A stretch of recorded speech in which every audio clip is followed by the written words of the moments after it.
প্রকাশক, পাঠক ও দর্শনার্থীদের এই ভিড় ঢাকা বিশ্ববিদ্যালয়ের টিএসসিতে শীতকালীন বইমেলায়। সাপ্তাহিক ছুটির দিন হওয়ায় শুক্রবার পাঠক ও দর্শনার্থীদের ভিড় ছিল মেলা প্রাঙ্গণে। উদ্যোগেরও কমতি ছিল না আয়োজকদের। কুইজে অংশ নিয়ে প্রিয় লেখকের বই উপহার পাওয়ার সুযোগও ছিল মেলায়। এমন আয়োজন নিয়ে উচ্ছ্বাস প্রকাশ করলেন কেউ কেউ।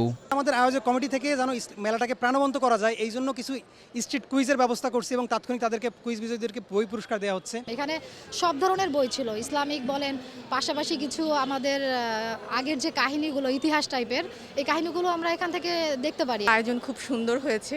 আর আজকে আমরা ফার্স্ট আসলাম, যদি সময় বাড়ানো হয় সেই ক্ষেত্রে কালকে হয়তো আরও দেখতে পারবো। ঢাকা বিশ্ববিদ্যালয়ের ইতিহাসে প্রথমবার ইসলামী কোনো প্রোগ্রাম হচ্ছে, মেলা হচ্ছে, এটা আমাদের জন্য আনন্দের বিষয়। এ আয়োজনকে জুলাই বিপ্লবের ফসল বলে মনে করছেন সংশ্লিষ্টরা। ইসলামী লেখক হিসেবে আমি আমার এই জীবনে এটা দেখে যাব, এটা আমি আসলে কখনো কল্পনা করি নাই যে ঢাকা ইউনিভার্সিটির মতো একটা জায়গায় একটা ইসলামী বইমেলার আয়োজন হচ্ছে এবং সেখানে এত বিপুল পরিমাণ সমাগম, বিশেষ করে তরুণ যারা, তারা যে ইসলামকে এত গভীর থেকে বোঝার তাদের যে একটা উচ্ছ্বাস, হ্যাঁ, তারা যে বুঝতে চায়, তারা যে ইসলামের সমাধানগুলো জানতে চায়, আমি এটা কখনোই আশা করি না। আজকে প্রথমবারের মতো আমরা টিএসসিতে মেলা করতে পারতেছি।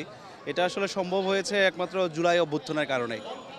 জুলাই অভ্যুত্থান যদি সংগঠিত না হতো তাহলে আজকেও এই মেলাটা এখানে বাস্তবায়ন করা সম্ভব হতো না। খুবই খুশি, বিশেষ করে ঢাকা ভার্সিটি ভিসি, আমাদের প্রক্টর স্যার, তারা যে অনুমোদন দিয়েছে এই জন্য আমি তাদের প্রতি কৃতজ্ঞতা প্রকাশ করতেছি এবং চাই এটা জারি থাকুক। 3 দিন ব্যাপী মেলা শুরু হয় বৃহস্পতিবার। এতে অংশ নিয়েছে 22টি প্রকাশনী। শফিক মুন্সি, সময় সংবাদ, ঢাকা।